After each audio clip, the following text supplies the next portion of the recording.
صلوا على محمد وآل محمد. اللهم صل على محمد وآل محمد. اللهم صل على محمد وآل محمد. اللهم صل على محمد وآل محمد وعجل فرجهم. بسم الله الرحمن الرحيم. السلام عليكم ورحمة الله وبركاته. الحمد لله رب العالمين، والعاقبة لأهل التقوى واليقين، ولا عدوان إلا على الظالمين. أشهد أن لا إله إلا الله وحده لا شريك له، وأشهد أن سيدنا ونبينا محمدا عبده ورسوله. اللهم صل على فاطمة وأبيها وبعلها وبنيها والسر المستودع فيها بعدد ما أحاط به علمك. اللهم كن لوليك الحجة بن الحسن صلواتك عليه وعلى آبائه في هذه الساعة وفي كل ساعة، وليا وحافظا وقائدا وناصرا ودليلا وعينا، حتى تسكنه أرضك طوعا وتمتعه فيها طويلا برحمتك يا أرحم الراحمين. ربي اشرح لي صدري ويسر لي أمري واحلل عقدة من لساني يفقه قولي، أما بعد. Ikhwani wa akhwati rahimakumullah. Alhamdulillah wa syukurillah, pada siang menjelang sore hari ini kita bisa berkumpul kembali untuk melanjutkan kajian kita, kajian fikih muamalah. Dan hari ini kita sedang mengadakan acara peringatan wiladah Sayyidah Fatimah Az-Zahra salamullahi alaiha. Seorang wanita yang tidak ada duanya, penghulu seluruh wanita di seluruh alam, bahkan penghulu wanita di dunia dan di akhirat. Itu gelar yang luar biasa. Yang kalau kita baca ziarah beliau, satu-satunya ziarah yang kita baca yang kita sulit memahaminya. Pada ziarah hari Sabtu, antum bisa lihat tentang ziarah kepada beliau. Atau ziarah hari Ahad ya, saya lupa. Ya, hari Minggu ya. Assalamualaikum ya mumtahana. Salam kepadamu ya mumtahana, wahai wanita yang diuji. Imtahanakilladzi khalaqaki qabla an yakhluqaki. Engkaulah wanita yang Allah uji oleh Tuhan, oleh Allah. Engkau diuji sebelum engkau diciptakan. Itu sulit memahaminya. Wa kunti limamtahanaki bihi sabira. Dan engkau sabar ketika menerima ujian tersebut. Saya pernah bertanya kepada seorang ulama, apa makna ziarah ini tentang azhara? Kata beliau, jadi di alam zar itu, atau di alam arwah namanya, atau alam alastu birabbikum, ketika ruh diciptakan, di sana Allah mengadakan perjanjian. Dan Allah menawarkan kepada arwah ketika itu tentang berbagai macam ujian yang akan diterima. Yang menerima dan sabar, dia akan diuji nantinya begitu. Jadi di masa itu masa penawaran, masa pemaparan ujian. Nah, Sayyidah Fatimah Zahra termasuk wanita yang bersedia untuk diuji dengan ujian yang berat, dan beliau bersabar di alam arwah tersebut. Ketika di alam dunia, ruhnya bersambung atau telah dikonekkan dengan jasadnya, mulai terjadi ujian di alam dunia ini. Ujian yang sangat berat yang tidak dialami oleh wanita yang lain. Itu makna wanita yang diuji, artinya dipaparkan, ditawarkan ujian di alam arwah. Tentang urus sendiri ada perbedaan pendapat di antara ulama dan sangat sulit untuk dipertemukan, disatukan. Apakah yang diciptakan arwah itu, ruh-ruh itu, ruh orang tertentu saja, ruh Rasulullah, ruh para nabi, ruh para rasul, ruh para maksumin, ruh kita ini belakangan, Apakah semua ruh Allah ciptakan bareng begitu di alam itu? Itu ada beda pendapat. Ya, sulit untuk kita pahami terkait masalah masalah ruh. Yang jelas kita mengerti dan memahami bahwa Sayyidah Fatimah Zahra putri kesayangan Rasulullah, beliau telah berhasil dan lulus menghadapi berbagai macam ujian di alam semesta ini, di alam dunia ini. Ujian yang berat beliau telah laksanakan. Dan beliau seorang wanita yang mendapat julukan Ummu Abiha. Karena besar peranan beliau kepada ayahnya hingga menjadi ibu. Menjadi ibu ayahnya. Itu peranan beliau. Dan juga berkaitan dengan atau bersama dengan wiladah Imam Khomeini. Jadi wiladah Az-Zahra berbarengan dengan wiladah Imam Khomeini. Itu satu keistimewaan yang luar biasa. Di mana beliau Imam Khomeini dapat dan berhasil melakukan revolusi yang terbesar di alam dunia ini. Bahkan dikatakan bahwa beliau telah merealisasikan dan mewujudkan impian para nabi dan impian para rasul. Jadi harapan para nabi, harapan para rasul itu ingin mendirikan sebuah negara yang islami. Sejak dulu, sejak Nabi Adam sampai Nabi kita terakhir, tidak seorang nabi pun berhasil mendirikan negara Islam. Ini luar biasa. Dan ini nggak main-main. Sampai Rasulullah sendiri belum dianggap berhasil mendirikan negara Islam. Karena beratnya tantangan dari kaum munafikin, dari sahabat-sahabat beliau munafik, dari kaum kufar, baik Yahudi, Nasrani, maupun dari kaum musyrikin di masa itu. Sampai ketika beliau wafat, bukan saja negara telah terbentuk, bahkan malah terjadi kekacauan yang berkelanjutan sampai pada masa kekuasaan Bani Umayyah, Bani Abbasiyah, sampai berikutnya ke Raja-Raja Saudi. Jadi impian dan harapan para nabi, termasuk nabi kita, belum berhasil. Impian para imam masum belum berhasil juga. Datang kemudian Imam Khomeini. Berhasil membuat revolusi terbesar di dunia, di sepanjang sejarah, beliau mampu merealisasikan, mewujudkan impian para nabi dan para wali Allah. Ini suatu hal yang luar biasa. Ya, itu sekedar apa namanya mukadimah karena kita menyambut wiladah Azhar. Semoga beliau menyaksikan kita, mendengar jeritan kita, dan juga semoga beliau senantiasa memberikan syafaat kepada kita dunia dan akhirat insyaallah. Amin ya rabbal alamin. Sallu ala Muhammad wa ali Muhammad. Allahumma salli ala Muhammad wa ali Muhammad. Allahumma salli ala Muhammad wa ali Muhammad. Allahumma salli ala Muhammad wa ali Muhammad wa ajal farajahum. Ya baiklah, kita sampai kepada halaman 423 di dalam kitab Muntakhabul Ahkam terkait masalah hukum-hukum transaksi. Jadi hari ini kita akan bahas tentang penipuan-penipuan yang terjadi di dalam transaksi. Transaksi muamalah itu ada berapa macam? Supaya jelas saya tulis ya. Al-muamalah atau transaksi.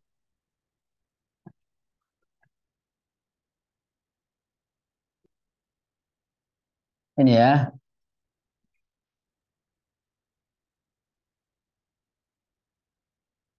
Transaksi. Satu namanya al-bai'. Al-bai' itu jual beli ya. Jual beli. Misalnya apa lagi? Ijarah. Sewa, menyewa. Apa lagi? Misalnya memberi upah. Namanya jualah itu. eh, Memberi upah jasa atau menyewa jasa ya, memberi upah pekerja misalnya, namanya jualah, memberi upah. Yang keempat misalnya mudharabah. Mudharabah ini saya belum mendapatkan terjemahannya. Mudharabah Yang kelima misalnya eh, apa namanya musyarakah ya, misalnya investasi. Misalnya wikalah juga termasuk muamalah dan lain-lain. Ini jenis-jenis transaksi atau muamalah dalam Islam. Kalau jual beli sudah kita tahu, ada penjual, ada pembeli, ada barang yang dijual. Ada tiga, ada penjual, ada pembeli, ada barang yang dijual. Dengan sifat-sifatnya dan ciri-ciri yang harus jelas diketahui oleh si pembeli. Itu jual beli. Sewa menyewa, ya sudah kita ketahui juga. Mau nyewa rumah atau mengontrakkan rumah, mobil misalnya, kendaraan, motor dan sebagainya. Masuk alat-alat pesta itu hukum sewa menyewa. Memberi upah seperti pekerja ya, pekerja bangunan itu memberi upah. Atau biasanya pembantu atau apa saja termasuk yang diberikan upah. Kemudian mudharabah. Mudharabah ada dua orang, satu pemberi modal, satu yang berdagang begitu. Saya punya modal, manggil seorang, kalau dia mau saya kasih uang untuk modal berdagang. Nah, nanti keuntungannya tergantung kesepakatan. Untung rugi tergantung kesepakatan juga. Investasi, musyarakah. Ya kita invest, kita urunan, patungan begitu. Kita nyimpan uang dalam suatu transaksi, baik itu dalam perdagangan, atau dalam industri, atau dalam hal yang lainnya. Wikalah memberikan perwakilan, mewakilkan, menyuruh, atau mengangkat sebagai wakil. Ini kamu saya angkat jadi wakil saya untuk membeli barang atau menjual barang. Itu ada akad tersendiri. Dan lain-lain. Ini macam-macam transaksi. Di dalam transaksi ini terkadang terdapat penipuan. Ya. Baik penipuan itu terjadi dari pihak penjual, bisa juga dari pihak pembeli. Ya. Bisa juga. Atau dari kedua-duanya.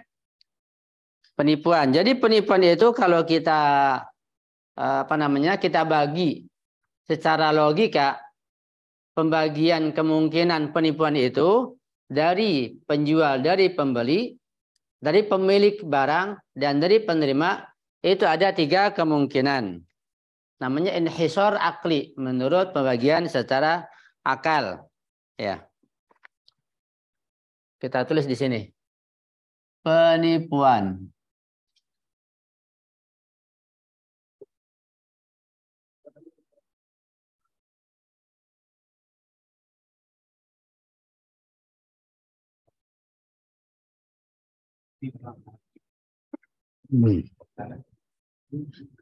Penipuan terjadi ya pada barang ya, pada barang dari pihak penjual biasanya. Pada barang yang dijual. Pada barang jual terjadi penipuan juga pada alat apa namanya? Alat bayar. Kalau zaman dulu barter, kalau sekarang kan berupa uang, ya. Uang macam-macam, ada uang rupiah, uang dolar, uang ringgit, uang dinar, macam-macam. Ini alat bayar. Terkadang penipuan terjadi pada barang juga, pada alat bayar juga. Terjadi pada kedua-duanya. Yang kedua, terkadang penipuan terjadi pada barang, tetapi pada alat bayar tidak terjadi penipuan. Sini tidak terjadi, ya. Dan kemungkinan yang ketiga, penipuan terjadi pada alat bayar. Kemudian tidak pada barang. Barangnya tidak. Ini tiga kemungkinan. Ya. Kalau penipuan terjadi pada barang dari pihak penjual, misalnya dia menjual barang cacat yang dia sembunyikan. Jual motor, jual mobil, ada mesin yang cacat, sengaja dia menipu, kita nggak tahu kan. Atau jual beras, jual buah, dia timbun begitu, dia tutupi, tujuannya menipu. Ini penipuan pada barang dari pihak penjual. Nah, pihak pembeli dia membeli dengan uang palsu misalnya atau uang yang rusak, ya.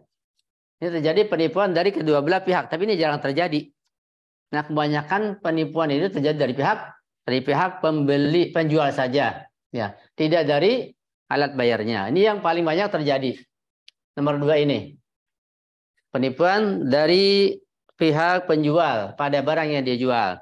Tapi pembeli dia yang tertipu.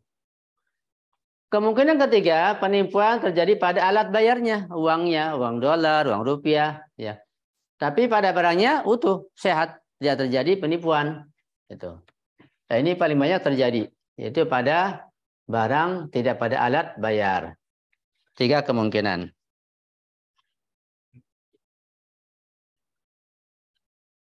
Sekarang apa sih tolok ukur penipuan itu?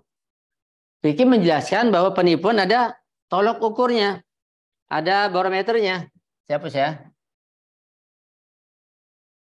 Membaca di kitab itu ada dijelaskan tentang tolok ukur penipuan.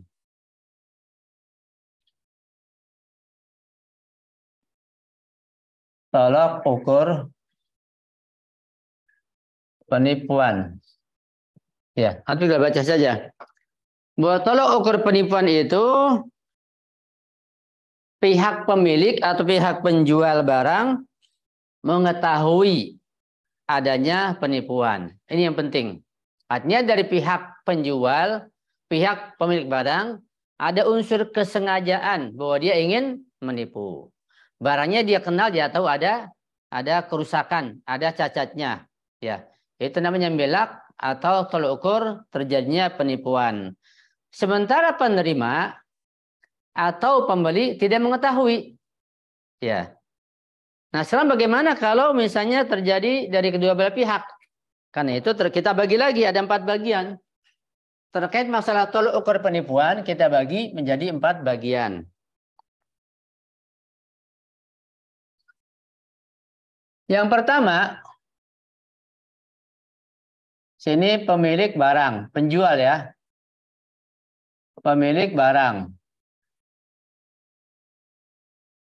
Pemilik barang dia tahu kalau barangnya ada cacatnya, ada aibnya, ada yang rusak. Di sini ada unsur kesengajaan dari pemilik barang atau penjualnya untuk menipu. Ya, dia tahu. Sementara si penerima, ya, penerima atau pembeli, dia tidak tahu, tidak mengetahui. Ini tolok ukur penipuan yang dalam fikih dibahas termasuk bab penipuan. Ya. Yang kedua, bahwa pemilik barang itu dia tahu adanya cacat pada barangnya, adanya kerusakan pada barangnya, tahu pemilik barang ini, penjualnya. Tetapi penerima barang atau pemberinya tahu nggak? Tahu. Ini kan di atas tidak tahu. Yang kedua tahu. Ini bagaimana? Yang ketiga, kelompok ketiga, pemilik barang tahu atau tidak tahu? Tidak tahu. Tidak tahu. Ya. Sementara penerima misalnya juga tidak tahu juga. Jadi sama-sama tidak tahu. Termasuk penipuan atau bukan? Yang keempat, si pemilik barang, si penjual tidak tahu juga. Sementara si penerima tahu. Ya, jadi ini namanya kalau di bab mantik ya biasa disebut namanya pembagian inhisor akli, inhisor terbatas, akli secara logika. Jadi kemungkinan pembagian secara logis yang tidak mungkin kurang dari ini atau lebih dari ini, sudah 4. Kalau yang ini hanya ada pada 3, tidak mungkin 2, tidak mungkin 4, 3 sudah. Yang ini hanya 4, tidak mungkin 3, tidak mungkin 5. Namanya inhisor akli. Pembagian yang kita ihtimalkan. yang kita mungkinkan. Jadi yang pertama, pemilik barang itu tahu adanya barang yang cacat, barang yang rusak. Dia jual juga sengaja untuk menipu. Sementara penerima atau pembeli tidak tahu. Ini jelas misdak, jelas contoh penipuan yang diharamkan oleh fikih. Ya. Adapun yang kedua bagaimana? Pemilik barang tahu adanya penipuan. Kemudian penerima tahu juga. Ini bagaimana? Gimana hukumnya? Sama-sama tahu.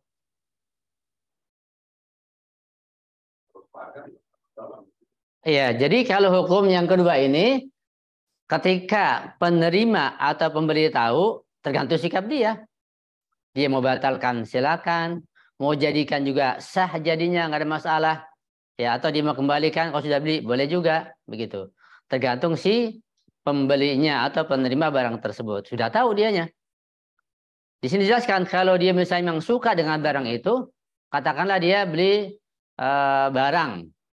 Memang dia butuhkan. Dan dia tahu bahwa si penjual itu ada unsur menipu. Dia tahu. Dan dia kenal. Dan dia kenal barang itu. Tahu betul begitu. Tapi karena dia suka dan dia butuhkan, udah nggak apa-apa lah. Walaupun dia menipu, beli juga. Ya sah jual belinya. Nggak apa-apa. Itu yang kedua. Yang tidak sah yang pertama itu. Si penjual sengaja menipu, pembeli tertipu. Nggak tahu. Ya, karena dibungkus rapi misalnya, dikemas dengan yang luar biasa, dan sebagainya. Itu penipuan termasuk dosa dari pihak penjual, dari pihak pemilik barang. Dan pihak pembeli bisa mengembalikan kalau dia tahu ketika barangnya belum dipakai atau belum rusak. Yang ketiga, pemilik barang tidak tahu. Sementara penerima barang tidak tahu juga, kan yang ketiga kan. Sama-sama nggak tahu. Terjadi penipuan nggak? Ya nggak tahu. Ya.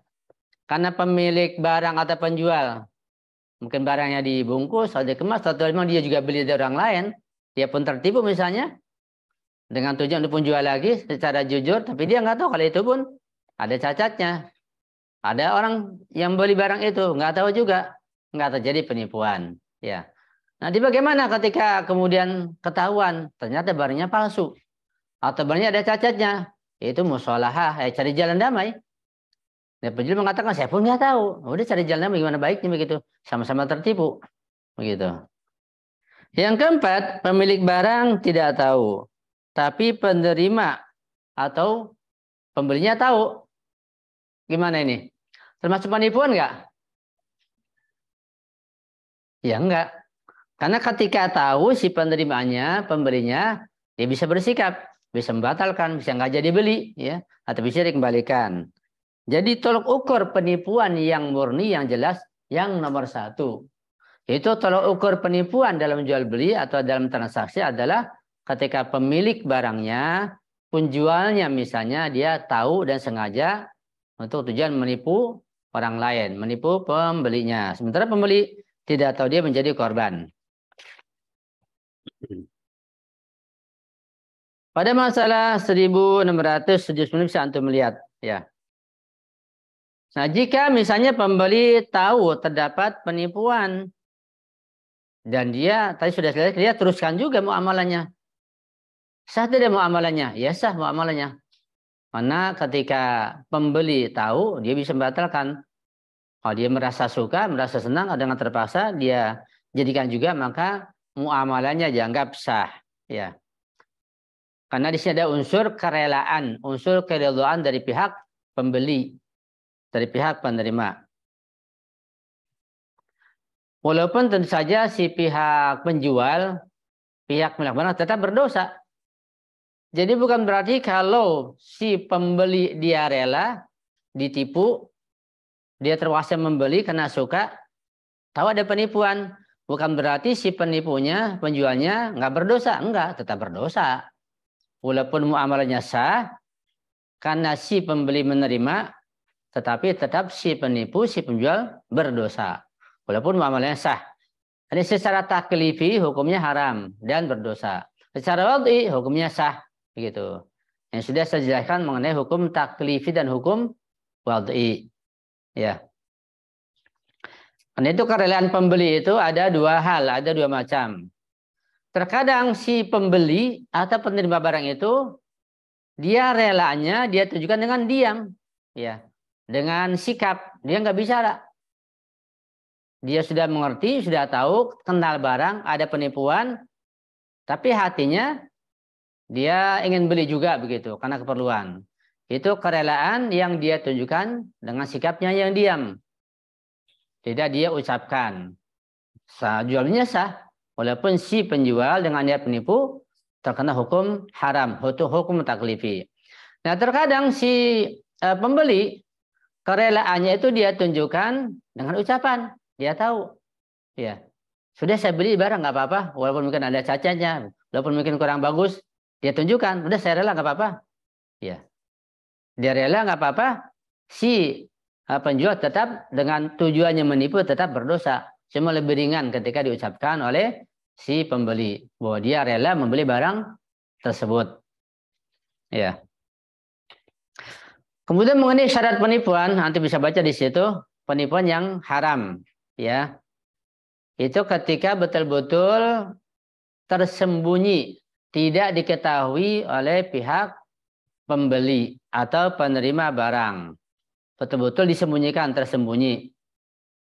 Karena ada penipuan itu yang sifatnya terang-terangan, yang jelas-jelasan. Jadi penipuan itu ada dua macam. Ada penipuan yang sembunyi-sembunyi, tidak ada yang tahu. Ada penipuan yang terang-terangan. Nanti dibahas di sini dalam masalah fikih. Ya.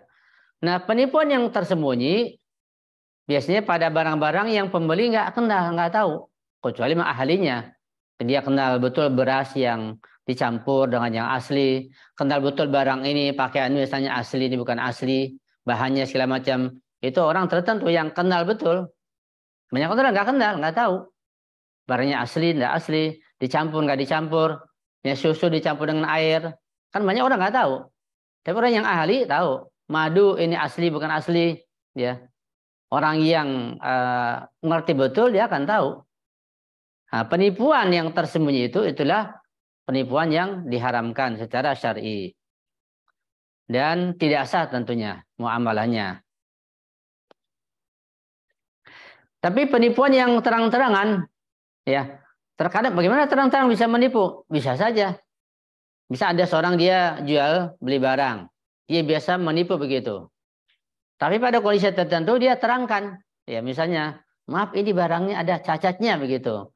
Maaf ini barangnya bagian dalamnya udah yang ada yang rusak begitu. Ini udah yang ada yang lemah.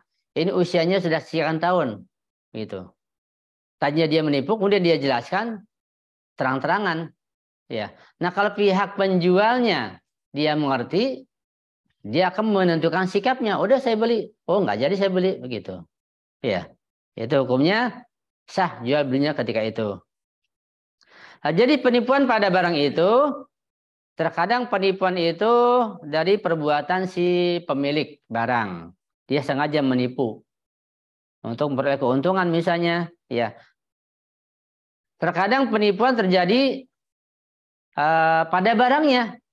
Barangnya sudah rusak, ya, dan pihak penjual, pihak pembeli tidak tahu, tapi merasa tertipu. Dan terkadang penipuan terjadi dari pihak yang ketiga, orang ketiga. Bisa jadi pihak orang ketiga yang menipu. Karena muamalah sangat luas, ya. Jadi orang pertama penjual, dari pembeli, juga dari orang ketiga nanti yang dia berusaha untuk membuat tipu daya. Itu kan misalnya di pasar tertentu ya, kayak pasar taman kuring atau Moncol itu kan. Itu kan pusatnya barang-barang mesin bekas. Iya. Ya, mesin bekas itu kadang orang bawa barang apa itu buat itu kadang-kadang jadi pedagang itu nggak mau tahu itu kan dia atau sepertinya penting lo datang kemari bawa bayar gitu kan. Itu maksud saya begini, bagaimana tadi kita kalau mengatakan daerah-daerah itu memang daerah transaksi barang-barang yang juga ada, apa yang tidak ada. Kita kalau belanja itu gimana? Iya. Pembeli dianjurkan untuk teliti dalam membeli, sehingga apalagi barang-barang bekas ya, sehingga tidak tertipu nantinya. Harus tanya mereknya apa, berapa lama dipakai misalnya. Di situ tuh memang termasuk penadap barang-barang curian apa gitu kan biasanya satu dilempar ke sana gitu. Usul barangnya gitu. Iya. Usul faktornya itu kita. Jadi membeli sesuatu baik itu sifatnya barang atau yang lainnya dari barang hasil curian atau selundupan itu nggak ada masalah. Membeli dari seorang yang sah. Tapi kalau si penjual itu dia menerima barang dari pencuri, dia yang berdosa. Iya. Misalnya suatu toko lah. Ini toko. Ada pemilik toko. Dia tahu orang ini kerjanya mencuri. Dia penadahnya. Ketika pemilik toko ini sudah tahu kalau orang yang datang ini dia pencuri, jika dia dianggap sebagai penadah barang curian, dia berdosa. Nggak boleh beli barang hasil curian. Paham ya? Tapi kalau ini pemilik toko, dia membeli barang dari seseorang. Dia nggak tahu, orang datang aja jual barangnya. Apa hasil curian, apa barang milik sendiri nggak tahu. Lalu ternyata hasil curian. Maka dibolehkan dia membeli, nggak ada masalah. Nah, kemudian kita datang membeli di toko ini. Ya, kita nggak tahu ini barang hasil curian atau bukan, selutut atau bukan. Kita beli saja, itu nggak ada masalah, dibolehkan. Sekalipun misalnya ternyata barang selundupan, ada barang hasil curian, kita membeli dengan dia, bukan dengan orang ini ya, dengan toko itu nggak ada masalah, dibolehkan. Tapi kalau di daerah pinggiran kayak di Bogor atau di pinggiran itu kan banyak tuh motor-motor bodong katanya. Jadi motor bodong itu sudah berkeliaran, berpindah tangan berkali-kali dan sebagainya gitu. Kan nggak tahu bodongnya kan ada macam bodong karena curian atau bodong karena dia nunggak kredit pajak ya. Tapi dilempar ke sana gitu, menghilangkan jejak. Itu bagaimana Ustaz, kalau misalnya kita beli barang-barang itu di daerah-daerah sana gitu? Iya, selama kita tidak tahu itu hasil curian atau bukan, kita boleh membeli, yang nggak ada masalah. Yang tidak boleh kalau kita yakin betul ini orang mencuri motor, mencuri mobil, kita menadah menerima dari hasil curian dia, itu yang nggak boleh. Karena kita dianggap membantu dan mengokohkan pencurian dia, itu nggak boleh. Kalau orang lain yang bukan mencuri nggak salah, walaupun itu selundupan, dibolehkan. Kalau sekedar stigma atau stempel, udah dikenal Bang Jeki itu berendah, paling korban Jeki ada temannya kebanyakan. Makanya memang masing-masing pembeli nggak bisa membuktikan bahwa itu pencurian, hanya sebatas image. Iya. Terus sebaiknya menghindari atau nggak ada masalah. Oh, tetap nggak ada masalah. Nggak masalah. Selama belum jelas betul dan dia juga beliau Bang Jeki nggak terlibat pencurian, dia hanya membeli saja, kita beli dari dia nggak apa-apa. Cuma kalau dia beli dari pencuri, dia yang berdosa. Kita yang beli, kita nggak ada hubungan dengan pencurian itu, dibolehkan. Iya. Kalau Bang Jek tutup mata itu. Siapapun yang datang ke dia menjual, dia nggak punya tanggung jawab moral untuk mencari tahu. Langsung beli. Iya. Nggak ada masalah. Yang penting Bang Jack nggak tahu kalau si penjualnya itu betul-betul hasil mencuri. Kalau dia nggak tahu, terima saja barang dari siapa. Ya. Dan hanya dugaan saja nggak bisa jadi hukum. Nggak ada masalah seperti itu. Iya. Mencuri itu nanya kita. Iya. Mencuri seperti mencuri minyak di tengah laut itu kan jadi transaksi atau median ikan di tengah laut. Itu termasuk pencuri bukan? Iya, mencuri. Mencuri. Ketika dia tidak sah masuk ke lautan itu atau ke satu hutan yang dilarang, termasuk mencuri. Mencuri banyak, mencuri listrik bisa, mencuri setrum nggak kelihatan. Mencuri air meteran bisa juga nggak kelihatan. Mengurangi banyak lagi penipuan, pencurian banyak, bensin segala macam. Air banyak terjadi pencurian. Ya. Nah, kalau kita tahu rumah seseorang, rumah si fulan ini dia kerjanya mencuri air. Kita yakin tahu dia airnya mencuri dari PAM begitu katakanlah dengan suatu cara. Kalau kita yakin, kita tahu, kita jangan berwudu di situ. Nggak sah wudu kita. Iya. Karena itu terkadang Anda ingat di masa Saddam Hussein dulu. Di masa Saddam Hussein ada sebagian ulama, enggak semua ulama, sebagian ulama di masa keganasannya Saddam Hussein seperti Syed Uqi memfatwakan fatwa Syed Uqi. Pokoknya boleh mencuri milik negara seperti air, listrik begitu. Boleh.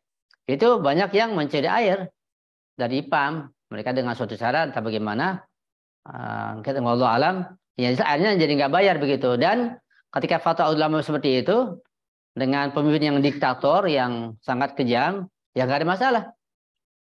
Tetapi kalau pernah terjadi ayahnya bertaklid kepada Syed Uqi. Ayahnya ini sekeluarga, ayah ibu. Ketika ayah ibu taklid ke Syed Uqi, ikut fatwa Syed Uqi. Berwudu, mandi semua pakai air curian, sah, nggak ada masalah. Tapi ketika anaknya berbeda marja taklidnya, pernah terjadi. Ternyata anak ini taklid kepada selain Syed Uqi. Bahkan bertaklid pada seorang marja yang tidak boleh mengambil mencuri dari Saddam Hussein. Nah, ini ditanya bagaimana? Ya buat kamu sebagai anak jangan wudu di situ, nggak boleh. Cari tempat lain yang halal. Nggak bisa ikut orang tua. Orang tua ya ke Syed Uqi, anak ya harus cari yang halal. Itu terjadi. Apa pentingnya itu ya? Iya. Pernah terjadi di masa Imam Khomeini juga di masa kekuasaan Shah Pahlavi kan pernah terjadi. Tapi fatwa itu hanya terbatas di kota Teheran dan sedikit sekitarnya lah. Untuk mengambil curian listrik, air. Terbatas sekali. Cuma fatwa itu diumumkan, dianggap sifatnya umum, dijelasir sampai ke tempat yang lain. Sampai pernah masuk ke Indonesia. Imam membolehkan mencuri milik negara. Nah, dari mana fatwanya? Padahal imam hanya untuk Iran, itu pun terbatas sekali. Terkadang salah paham seperti itu. Jangan sampai salah paham. Terkadang hukum itu khusus. Seperti hukum kehalalan menyimpan uang di bank tanpa transaksi yang jelas dan mengambil ribanya atau keuntungannya. Itu yang ada hanya fatwa rabar saja. Hanya fatwa rabar dan khusus untuk di Iran. Jadi kalau antum di Iran atau orang Iran menyimpan uang di bank tanpa ada transaksi atau akad jual beli atau akad muamalah tertentu, ada keuntungan yang antum ambil, dianggap boleh, halal keuntungan antum ambil. Kalau antum di Iran atau orang Iran dan berada di Iran. Tapi Indonesia lain lagi hukumnya nggak bisa. Kalau Indonesia antum menyimpan uang di bank dengan niat ambil uangnya jadi haram. Kecuali ada transaksi apa mudharabah atau musyarakah, investasi, kerjasama apa, baru nanti bagi keuntungan presentasi berapa baru halal. Sekarang seperti itu fikih. Jadi kita nggak bisa meratakan secara umum seperti itu. Iya. Kita kan orang Indonesia nih. Iya. Orang Indonesia kan hamba Tuhan, ya makhluk Tuhan. Semua dunia ini kan milik Tuhan, Ustaz. Iya. Boleh nggak misalnya kita Indonesia kita mengambil hasil yang ada di Malaysia, ada di mana? Itu teritorial kan kita ada yang ngarang-ngarang, ada Malaysia, ada Indonesia gitu. Sementara di mata Tuhan, di Tuhan sendiri kan teritorial itu nggak ada kan?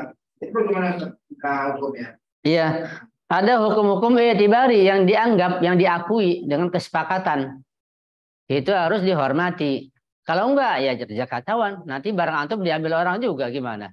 Maksudnya alam ini gitu. Alam ini kan. Iya, ada undang-undang ya ada aturannya. Bahwa secara i'tibar pemerintah itu memiliki barang-barang yang ada di hutan, yang di lautan, yang di gunung, yang tidak dimiliki oleh rakyatnya secara pribadi. Itu milik negara namanya. Di semua negara begitu. Nah, kita nggak boleh ngambil kecuali dengan izin negara yang bersangkutan.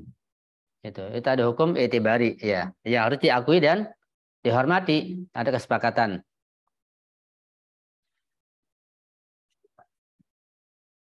Ya. Itu apa boleh? Jadi kalau kita di Indonesia gimana? Yang mana? Yang kasus seperti pencurian tadi listrik, air. Iya, nggak boleh. Nggak boleh. Nggak termasuk, di Indonesia nggak termasuk, nggak ada fatwanya. Itu kejadian pada masa tertentu saja. Di masa Saddam Hussein, di masa Reza Pahlavi, dan di tempat yang tertentu, terbatas. Juga marja tertentu, nggak semua marja. Untuk kita Indonesia nggak bisa diterapkan. Ya kita tetap wajib bayar pajak, wajib bayar listrik, wajib bayar air, nggak boleh ada penipuan. Seperti itu. Harus mentaati. Karena tujuannya untuk mensejahterakan masyarakat. Artinya itu terjadi bagi kita tidak bisa masuk. Itu gimana? Pernah menipu, wajib mengembalikan atau wajib membayar. Seandainya itu tidak tahu selamanya. Kalau nggak tahu bagaimana misalnya gambarannya? Ya sebenarnya kerjaannya mereka juga sih. Kita sih tidak tahu. Cuma mereka nawarin pada kita.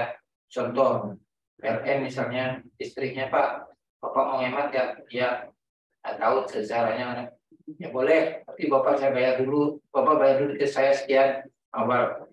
Berikutnya bayar enggak. Gitu juga dengan air. Bapak, saya tawarin nih air bisa hemat. Karena caranya. Jadi dia nyiapin alatnya sekarang. Iya. Jadi itu kan semua alatnya sama dia. Kita nggak tahu cuma dia juga yang nawarin. Orang-orang dia juga. Iya. Kalau dia punya wewenang ya tidak tidak untuk tujuan menipu, tujuannya membantu, nggak ada masalah, dibolehkan kalau dia punya wewenang. Kalau dia menipu berarti kerjasama dalam penipuan pada pihak atasan, pada pemerintah, juga nggak dibolehkan juga. Sebenarnya memang nggak boleh itu. Iya. Penghematan itu kan sekarang ada chip yang untuk istri itu kan juga bisa dihemat dengan cara chip itu juga sekarang katanya juga nggak boleh dikeruduk juga sama PLN. Iya, ketika tidak boleh, tidak ada izin, dan termasuk melanggar undang-undang, diharamkan. Dan nanti ada kewajiban mengganti rugi begitu kepada pemerintah.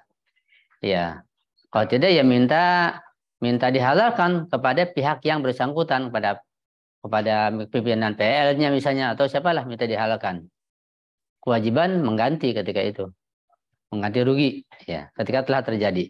Kalau ini saya kan suka itu apa namanya, meternya di lock, kita listrik tuh, meternya di lock, tapi pemakaian tetap terhitung, cuma dia tidak ada pembatasnya. Itu gimana? Termasuk juga penipuan juga. Jadi tetap dia bayar berapa dia pakai. Iya, kan pasti berkurang bayarannya kan? Enggak. Bayarnya tetap banyak, Ustaz. Oh, teman. Pakai hanya itu loss saja. Oh. Jadi misalnya dibatasin 1.000 kWh, kita pakai 2.000 itu tidak masalah. Oh, tetap tidak boleh. Iya. Seharusnya biar lebih kan, atau seharusnya ada izin, tetap nggak boleh.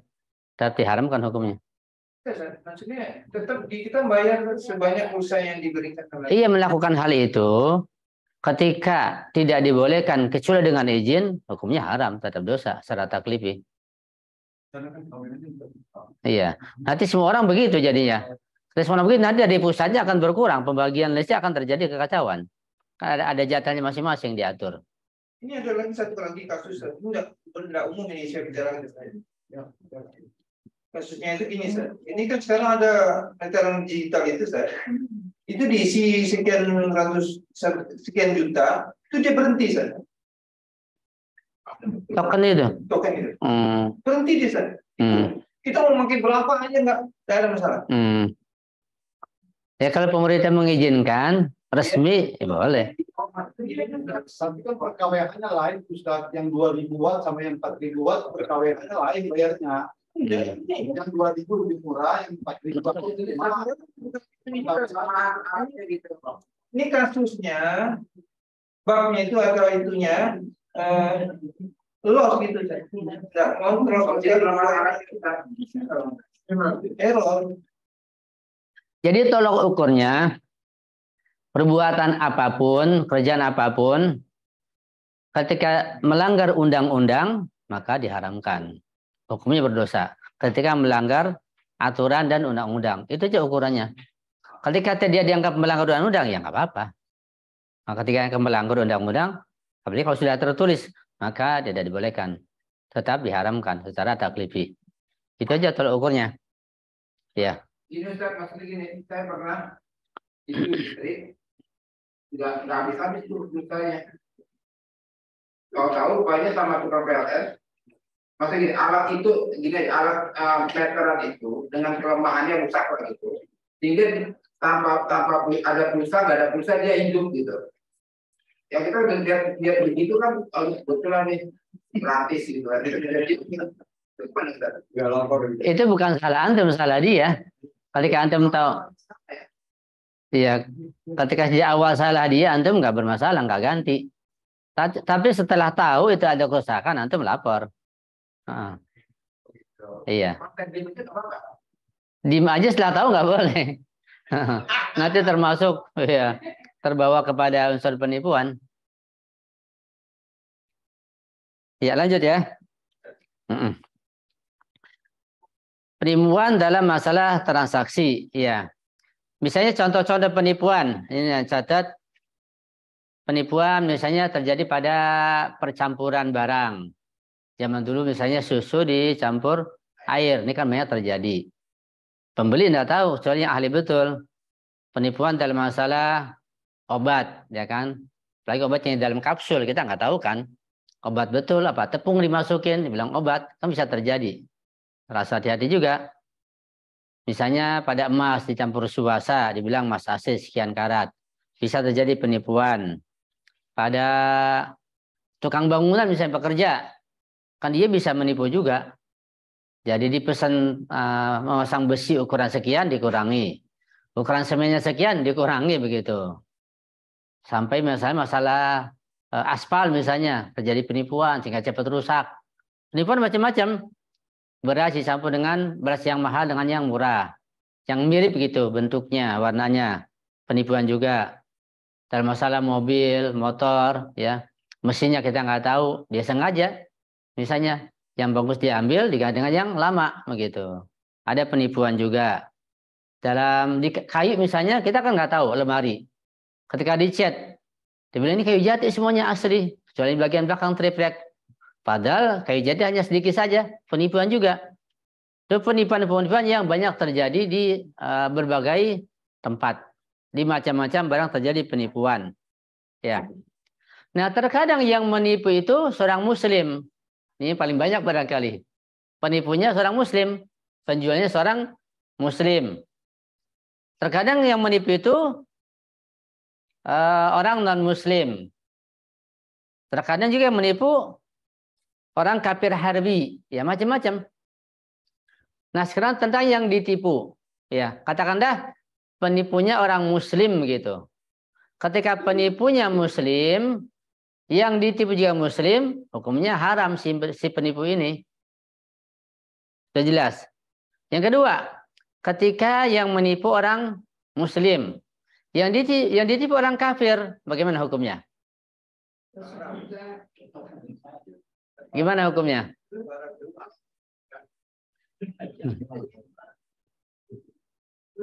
Ada dua hukumnya.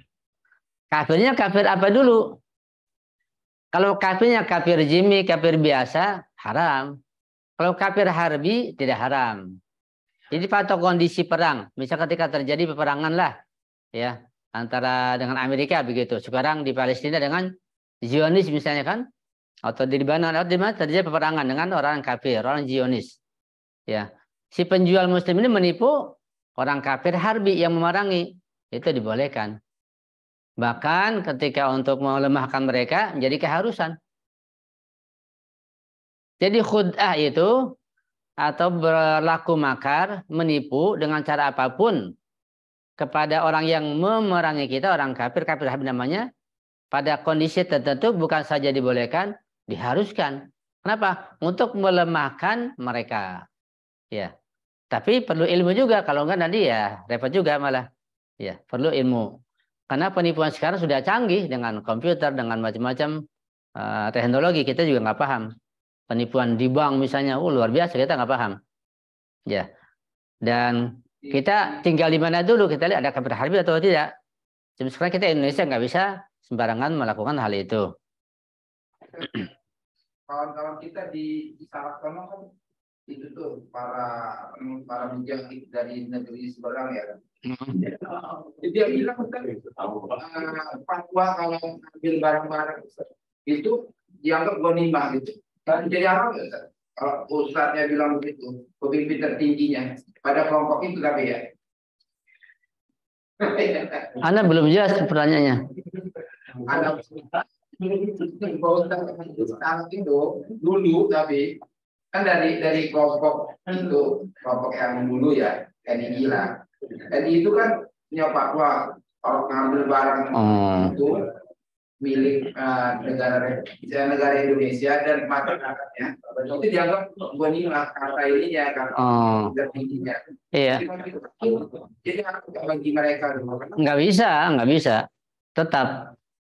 Jadi yang haram tidak bisa jadi halal dengan ungkapan seperti itu. Itu termasuk memutarbalikan fakta dan termasuk penipuan. Nggak bisa. Ya, nggak bisa halal. Negara Indonesia itu kan musuh Iya, memang ada sekelompok orang kaum muslimin karena Indonesia ini tauhid sehingga halal mengkorupsi, halal menipu, halal menghalalkan syarat, jadinya itu jadi terjadi kekacauan. Ya. Dan itu jadi fatwa yang diamalkan malah. Dan bahkan jadi bagian jihad mereka.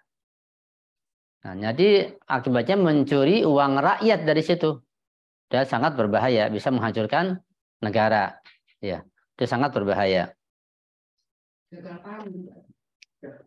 Ya. Ada penipuan yang dianggap sah. Misalnya ketika kita membeli barang 1 truk begitu, beli beras 1 truk. 1 truk itu isinya berapa karung kira-kira? Ya. Ada 50 karung, 1 mobil, ya.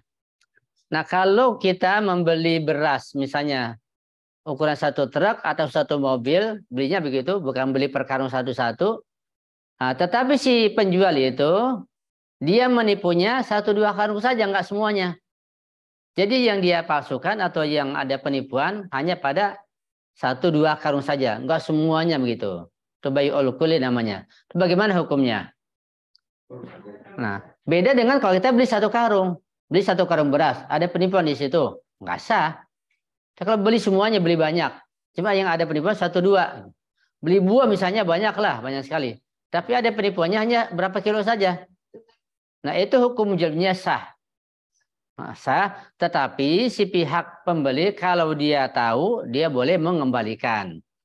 Mengembalikan yang ada penipuan itu saja, nggak semuanya. Yang barangnya bagus, nggak ada penipuan, nggak dikembalikan, itu saja dikembalikan dan ditukar gitu. Tapi jualnya pada asalnya dihukumi sah.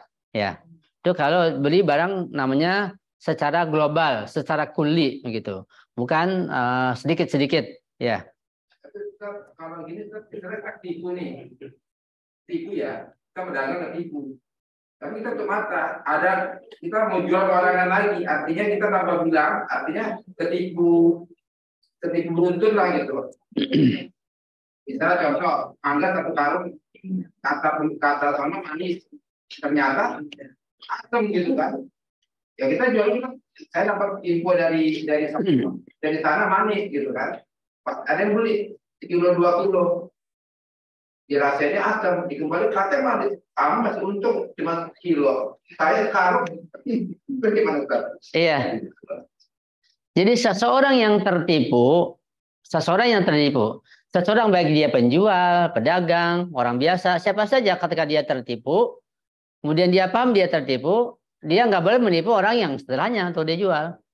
Baik dia penjual ataupun bukan, nggak boleh, harus dijelaskan. Jangan dia tertipu, dia nipu lagi, jadi berantai kalau begitu. Nggak boleh. Jadi yang tertipu di sini hanya dia saja. Setelah dia paham, dia tahu dia tertipu, jangan menularkan ke orang lain, menipu yang lain, nggak boleh hukumnya. Ya, baik dia penjual ataupun bukan penjual. Baik itu di buahan, di pakaian, di mobil, di apa saja. Di semua barang berlaku. Barang apa saja ketika dia tertipu, maka ketika dia menjual, dia nggak boleh menipu orang lain, harus dia jelaskan. Iya, Allah tahu. Karena penipuan terjadi di mana-mana dengan membungkus, mengemas secara baik sehingga tertipu. Ya. Bahkan terjadi penipuan itu juga pada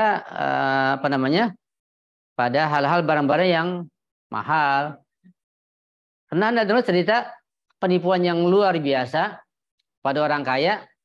Jadi dia membuat suatu alat perhiasan itu dari bagian bawah botol ini.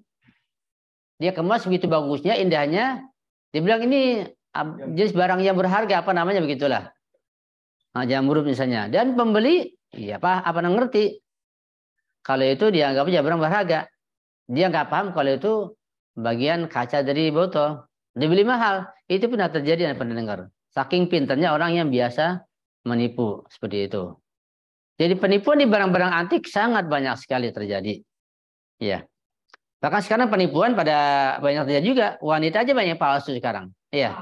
Dikemas demikian rupa. Karena itu, ketika terjadi penipuan bisa dibatalkan. Iya. Hukumnya boleh membatalkan. Jadi tadi yang dibolehkan hanya menipu orang yang kafir harbi. Selain kafir harbi tidak boleh ditipu, tidak halal. Kemudian dalam masalah sifat-sifat barang atau ciri-ciri barang. Ciri-ciri barang itu ada yang penting, ada yang sangat diperhatikan, ada yang nggak penting. Artinya hanya kecilan saja. Misalnya pada motor lah katakanlah. Kan kita nggak tahu motor itu misalnya berapa cc, kan kita bisa dikemas kan. Nah ternyata kalau kita beli barang kita minta ciri-ciri yang benar, katanya ada penipuan, di situ terjadi penipuan yang haram dan kita boleh mengembalikan atau menukarnya atau bahkan bisa minta denda. Ya, beli mobil misalnya, kan kita nggak tahu bagian luarnya bagus, catnya bagus, kemudian isi mesinnya segala macam kita nggak tahu. Ketika ada ciri-ciri yang nggak jelas atau kita nggak tahu atau ada penipuan, ya kita boleh mengembalikan atau membatalkan jual beli tersebut. Ya, dan begitu seterusnya.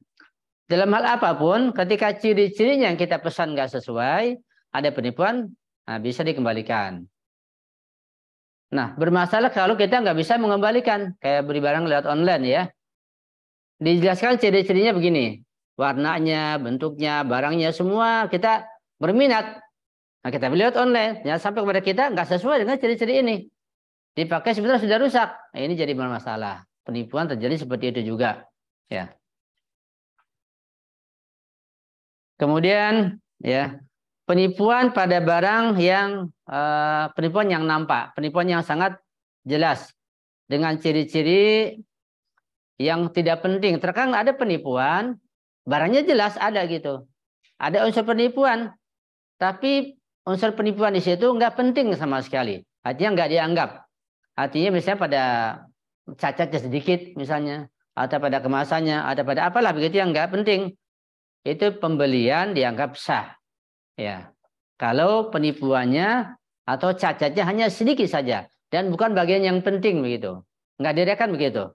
Maka dianggap sah muamalannya. Walaupun ketika itu si penjualnya karena punya tujuan menipu, dia terkena hukum haram dan berdosa. Jadi penipuan sekecil apapun hukumnya haram dan berdosa. Nah, cuma ada yang dianggap sah, ada yang tidak sah. Nah, jadi singkatnya bahwa penipuan dari penipu, penjual, sekecil apapun penipuan itu, baik pada barang yang penting maupun yang nggak penting, hukumnya haram dan berdosa. Nah, penipuan pada barang yang penting, muamalahnya batal, bubar gitu nggak jadi. Tapi pada penipuan yang kecil sekali yang nggak diadakan, muamalahnya sah. Walaupun si pembeli dia wajib komplain atau boleh komplain begitu dan boleh menukar barangnya, tapi dianggap sah, ya.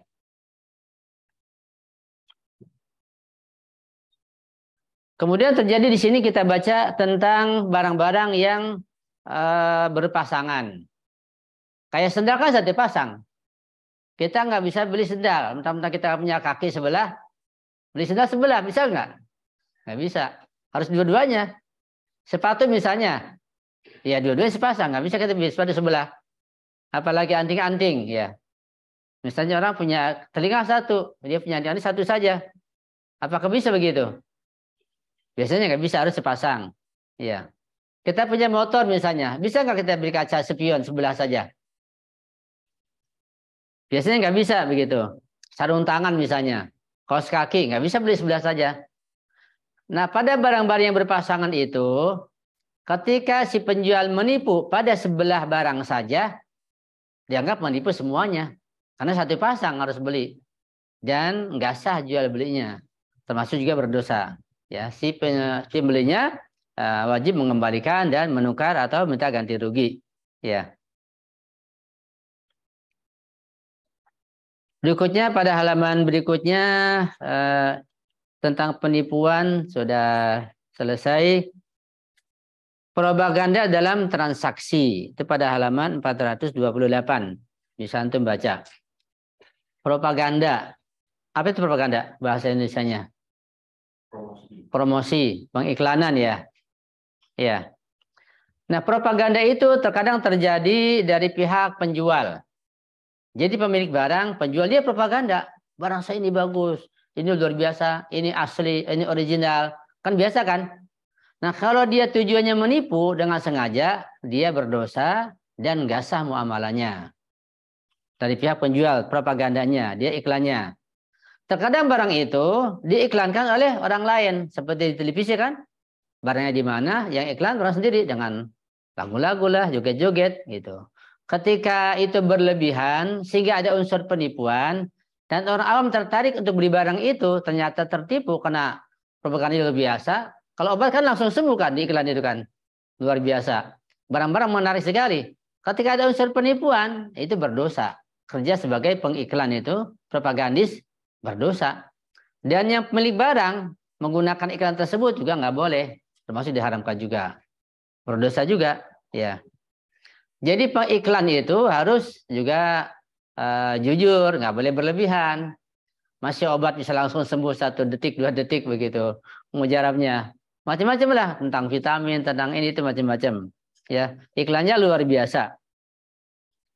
Nah, terkadang iklan itu atau propaganda bukan dari pihak penjual, bukan dari pengiklan, ya.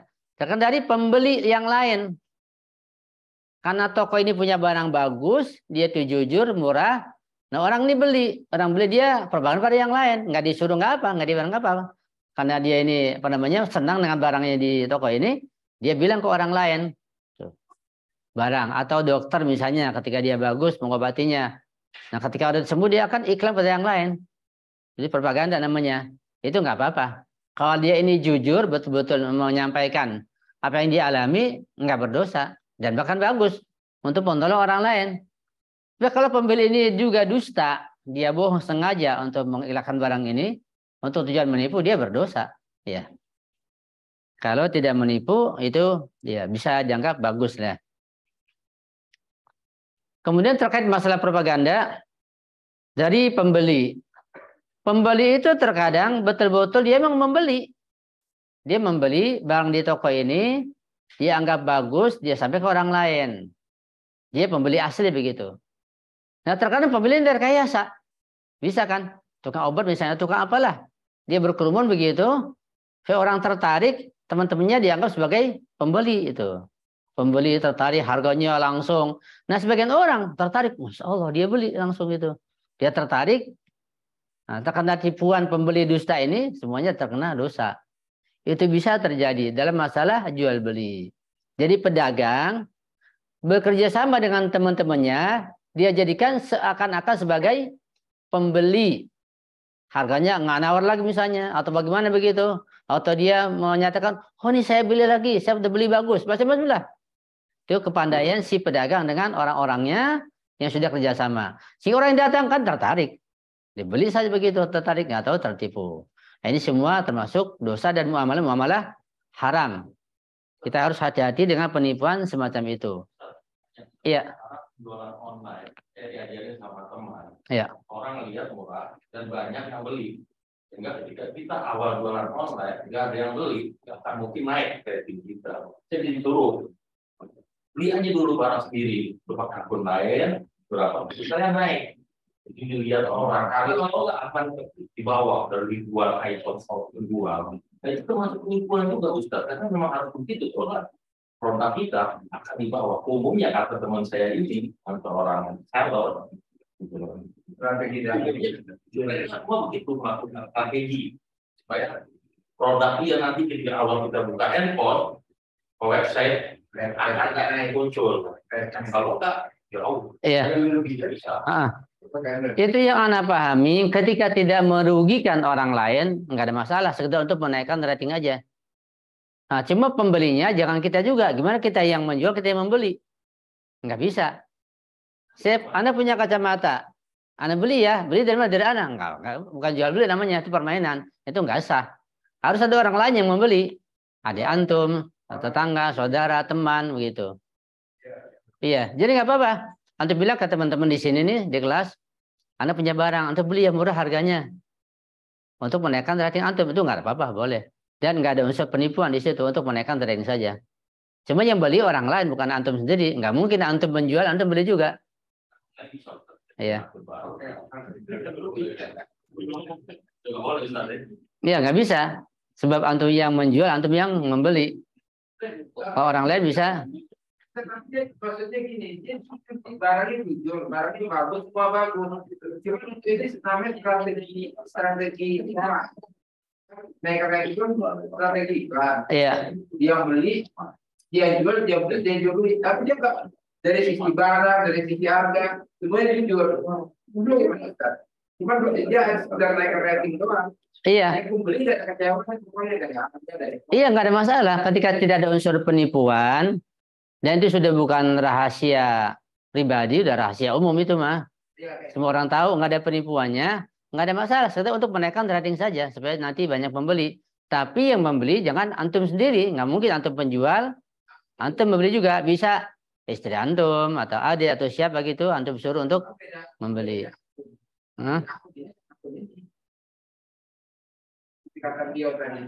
Iya kan, barangnya milik antum. Barangnya milik antum, barangnya. Barangnya milik antum bukan, kalau barang milik antum nggak bisa. Kecuali barangnya milik orang lain, nggak ada masalah. Kalau satu barang ini milik antum jual juga, ke antum lagi. Bisa, nggak terjadi itu. Jadi jual beli itu ada penjual, ada pembeli orang lain, ada barang. Dan ada akadnya. Itu dalam akad baik jual beli. Ada penjual, ada pembeli, ada barangnya, ada ungkapan. Atau ada sesuatu isyarat atau apalah yang menunjukkan terjadinya akad jual beli. Ya. Kemudian itu tadi masalah penipuan dalam barang yang sepasang ya, dan juga masalah propaganda ya, sudah kita sampaikan. Jadi propaganda terjadi dari penjual, dari pengiklan, dari pembeli itu sendiri. Dan pembeli ada yang betul-betul membeli, ada yang dia kerjasama dengan si penjual untuk menipu orang lain. Ya. Jadi kerja sebagai pengiklan itu ya harus hati-hati, bisa terkena hukum haram. Ya, karena bisa ada unsur penipuan. Ada soal sampai di sini? Jam 3:20 ya. Kadang kita di produk itu ada syarat dan ketentuan berlaku. Nah, cuma syarat dan ketentuan ini jangan diungkapin. Bahkan itu kecil banget. Itu masuk penipuan nggak Ustaz? Kalau orang dengan hal itu menjadi tertipu dan tujuan dia menyembunyikan atau mengkecilkan untuk menipu dan orang tertipu termasuk penipuan, maka penipuannya mungkin dianggap kecil begitu. Iya, karena penipuan bermacam-macam, bergradasi dari yang besar kelas kakap sampai kelas kecil. Ketika tujuan dia untuk menipu, orang tertipu jadinya. Iya, walaupun terkadang orang terpaksa. Misalnya kita dari jauh melihat kadang-kadang duku di pinggiran itu jual, ya harganya sekian gitu, nggak taunya setengah kilo begitu, iya. Tujuan dia untuk mengaburkan penglihatan orang supaya membeli, ya. Penipuan juga termasuk juga mengelabui. Cuma ketika pembeli dia akhirnya beli juga, ya itu bisa dimaafkan begitu, walaupun dari sisi akhlak pedagang itu sangat buruk, sangat jelek.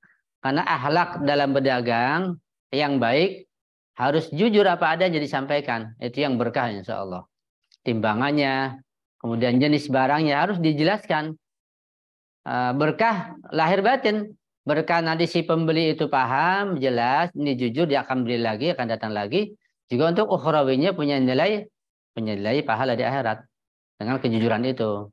Nah, kalau nggak jujur sedikit apapun, sekecil apapun, nanti akan menimbulkan penyakit dalam ruhnya, dalam batin dan jiwanya. Ketika ruhnya kena penyakit karena penipuan yang kecil itu, nah kena ke fisiknya. Fisiknya jadi sakit juga. Akhirnya terancam juga. Itu jadi berbahaya. Dan nggak tenang. Orang yang menipu itu sekecil apapun tidak akan tenang. Mustahil akan tenang. Kelihatannya aja. Jadi penipu yang besar itu kelas kakap, kelihatannya mewah padahal nggak tenang, nggak mungkin tenang. Akan rusak batinnya. Ketika dia sudah merasa kecanduan dan masa bodoh, berarti sudah menjadi jauhar, sudah mengkristal mendarah daging. Dosanya itu sudah sangat berat, sangat sulit untuk diobati. Na'udzubillah min dzalik. Ya. Obatnya ada. Ya. Obatnya. Tobatnya dia harus mengembalikan orang yang dia tipu. Kalau misalnya ditipu orang yang nggak tahu, dia sedekah dengan niat pahalanya buat orang yang dia tipu itu. Iya. Kalau misalnya proses tadi curi uang distrik negara gitu kan, bagaimana cara ininya? Kalau bisa kepada yang berwenang, pada presidennya atau siapa gitu, kembalikan ke sana. Iya. Kepada rakyat nggak mungkin. Kalau dikasih cuma kepada fakir miskin gitu nih, uang negara, makasih lo terakhir ini juga gitu kan? Nggak bisa begitu. Kan bisa jadi fakir miskin itu bukan mengembalikan uang, dia hanya sedekah nilainya, bukan mengembalikan barang. Beda antara mengembalikan barang hasil curian dengan sedekah, nggak bisa. Iya. Nggak tahu yang berwenang siapa, nggak paham. Apakah menteri, apakah pihak tertentu yang berwenang. Iya. Yang jelas sangat sulit dan sangat berat kalau urusannya mencuri benda kelas negara. Iya. Propaganda yang paling fair itu produk rokok ya. Iya. Iya. Itu ada gambar borong tuh orangnya itu. Ketika dia sudah sakit, korban perokok, dipakai buat iklan dibayar 2 kali lipat dosanya. Dia sudah kena penyakit, menjadi pengiklan juga lagi dibayar, ya tambah dosa lagi untuk menarik orang membeli rokok. Berarti itu yang pengusaha rokok itu hukumnya dia berdosa apa memang orang yang beli rokoknya aja nggak berbekal. Iya, itu kembali kepada fatwa marja masing-masing. Iya, kembali pada fatwa marja masing-masing. Kalau pembuat rokok, pemilik pabrik rokok, dia bertaklid pada Syekh Makarim Syuroji misalnya yang mengharamkan, ya dia terkena haram. Semuanya haram, hasil keuntungannya, jualnya, membuatnya, semua haram. Kalau marjanya mengharamkan. Kalau marjanya membolehkan, nggak ada masalah. Cuma itu keuntungan yang tidak bagus.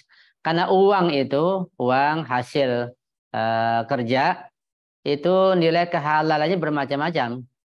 Ya, bertingkat-tingkat. Ada uang-uang yang kehalalannya betul-betul tinggi. Seperti uang misalnya hasil pertanian yang jelas murni. Beda dengan uang hasil dagang atau hasil nyupir misalnya, berbeda-beda. Jadi kehalalan bertingkat-tingkat. Keharaman bertingkat-tingkat, bergradasi, nggak sama. Dan termasuk uang yang uang yang halalnya tinggi, uang dari sedekah Imam Zaman misalnya. Itu setengah-setengah tinggi kehalalannya. Ya, ada soal yang lain? Ya. Jadi, misal kita disuruh beli pulpen 10.000, kita ke pembeli beli 5.000 itu cukup, tapi minta buatnya 10.000. Transaksinya gimana? Iya, Anda belum paham, coba diulangi pelan-pelan. Coba diulangi. Kita dikasih dana 10.000. Dikasih dana 10.000 oleh atasan antum. Kita lihat 5.000 bisa dapat. Tapi kita minta ke pembelinya kwitansinya 10.000. Oh gitu, iya. Itu biasa terjadi itu, ya. Nggak boleh, haram, berdosa. Iya. Kalau misalnya di kantor waktu itu dulu ya, ada bagian untuk masak. Ada masak. Nah terus udah gitu, akhirnya saya beli terus aku buat suami saya, buat anak saya. Iya. 100.000 terus Iya. Budgetnya 1 juta, itu siapa 1 juta. Hmm. 200. Tergantung. Kalau ibu punya bos ya, bos yang ngasih. Oh, kita Iya. karyawan. Oh karyawan iya. Per tahun. Ah, 3 juta. iya. Sama apa ceritanya? Itu ini kita beliin suami saya, beliin anak saya gitu loh. Hampir kurang lebih 800.000. Situ 200 dia masukin 1 juta di kwitansinya. Iya. Gimana tuh Pak? Kalau pakai kwitansi 1 juta itu termasuk juga nggak boleh ada penipuannya. Kembalikan 200. Iya. Kecuali nggak pakai kwitansi. Misalnya ibu punya bos mengatakan, ini saya kasih jatah 1 juta untuk beli kacamata. Omongan begitu kan? Nah itu bisa dipahami kacamata yang berapa saja. Yang penting jatahnya 1 juta dikasih begitu. Nah ketika nggak diminta kwitansinya, bisa jadi nggak ada masalah. Dia sudah ikhlas ngasih 1 juta. Tapi kalau kwitansinya terus 1 juta 800 itu nggak boleh. Iya. Penipuan di kwitansinya Ustaz? Iya, kwitansinya.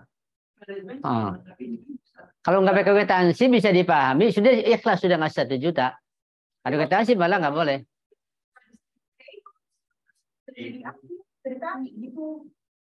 Begitu. Ya, mungkin dilaporkan kepada pimpinannya. Saya beli kacamata, harganya sekian. Nah, ini minta maaf ini. Iya. Yang penting ada ucapan atau ada laporan. Iya. Ya gini Ustaz, maksudnya ini gini. Ada hukum seperti itu yang jelaskan. Kayaknya ya, cuman masyarakat umum paham itu, sudah memahami, sudah tahu sama tahu. Tahu biasanya udah tahu. Saya memahami. Iya, kalau jelas ada penipuan semacam itu nggak boleh.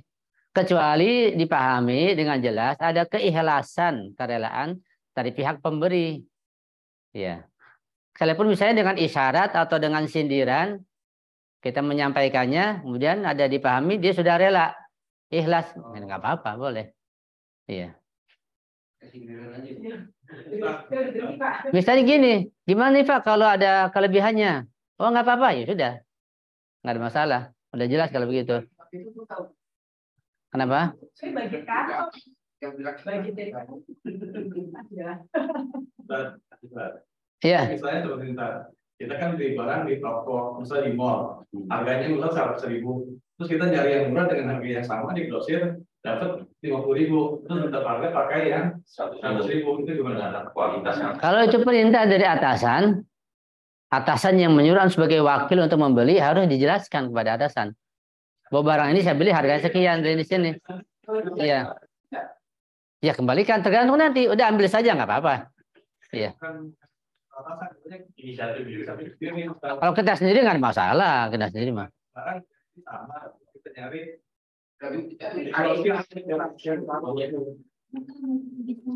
Kalau kita sendiri bukan perintah dari atasan, nggak ada masalah.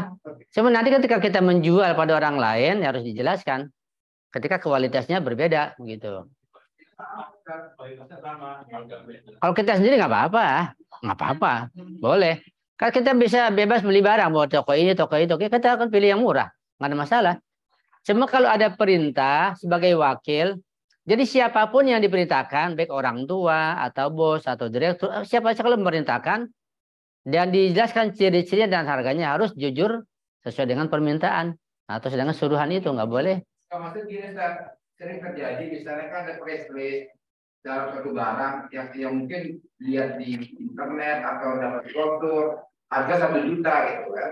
Cuman karena kita tahu itu adalah di pasaran internet atau kita tahu pusatnya di mana, nggak usaha kita pergi jauh kemana, iya. Dia lebih murah. Kita boleh nggak memakai press list yang ada di sepengetahuan bos itu gitu maksudnya. Tapi kita berusaha mencari barang yang lebih murah lagi. Atau mungkin si pedagang yang sana usaha kita kenal. Iya. Itu tadi ketika antum disuruh oleh atasan atau sebagai wakil, maka antum harus menjelaskan kepada bos antum atau pada wakil antum seadanya. Nggak boleh ambil keuntungan tanpa penjelasan. Harus seperti itu, harus jelas. Ya. Makanya pokoknya kami dapat barang ini Nah, bisa kita bisa kaki barang sama sama. Iya, makanya ketika bos antum menyuruh antum, diperhatikan ucapannya mengikat atau tidak begitu. Dan keikhlasan dia sejauh mana kan antum bisa menilai nanti. Oh, dia hanya memberikan kebebasan, terserah antum beli di mana saja. Yang penting segini. Ini untuk ongkosnya misalnya. Ketika ada kelebihan ambil saja. Itu enak kalau begitu. Iya, jadi jelas longgar. Tapi itu kasih itu suruh belanja sekian, ya malah kurangin. Jadi ketika ada unsur penipuan, itu yang disuruh harus sebagai wakil pasti kan merasa kan? Masa, oh ini ada penipuan ini ambil keuntungan dari sini. Ada ketidakjujuran, itu akan nampak biasanya, akan jelas kelihatan di situ. Ya, gimana? Bukannya kreativitas. Iya. Ya gimana Bu?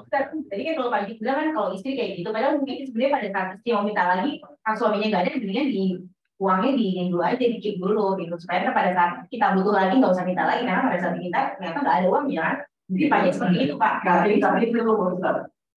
Itu sering. Iya. Ala kulli hal ya harus jelas, harus hati-hati jangan sampai ada unsur penipuan itu saja. Dan secara fitrah yang bersih pasti seorang tahu, oh ini ada niatnya itu tahu. Kita bisa merasa ketika kita tahu dari niat kita akan ketahuan. Insyaallah. Kita mau tanya. Ya. Kalau transaksinya dengan istri gitu. Transaksinya? Misalnya gimana? Dengan istri. Dengan istri? Iya. Dengan anak. Iya. Tetap saja harus jujur, harus jelas. Nggak boleh menipu. Mentang-mentang anak istri ditipu gitu, nggak boleh. Oh, nggak boleh. Iya. Iya.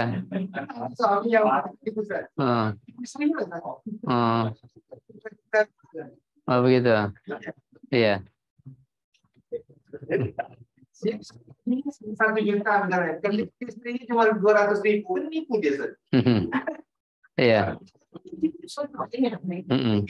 Iya.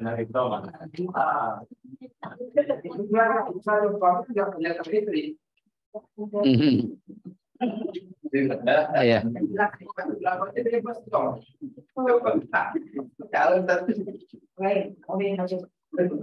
Iya. Insya Allah sudah selesai masalah penipuan dalam transaksi dan masalah propaganda dalam transaksi.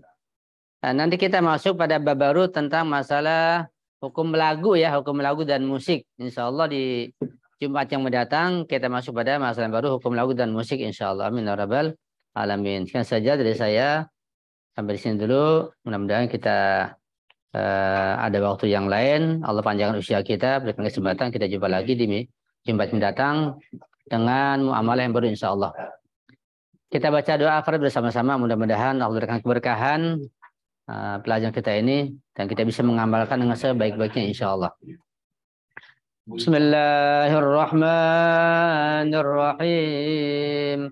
Allahumma kun li waliyikal Hujjat ibnil Hasan salawatuka alaihi wa ala abai fi hadhihi as-sa'ah wa fi kulli sa'ah waliyan wa hafidha wa qaidan وناصرا ودليلا وعينا حتى تسكنه أرضك طوعا وتمتعه فيها طويلا برحمتك يا أرحم الراحمين. Sekian, mohon maaf dari saya. Assalamualaikum warahmatullahi wabarakatuh.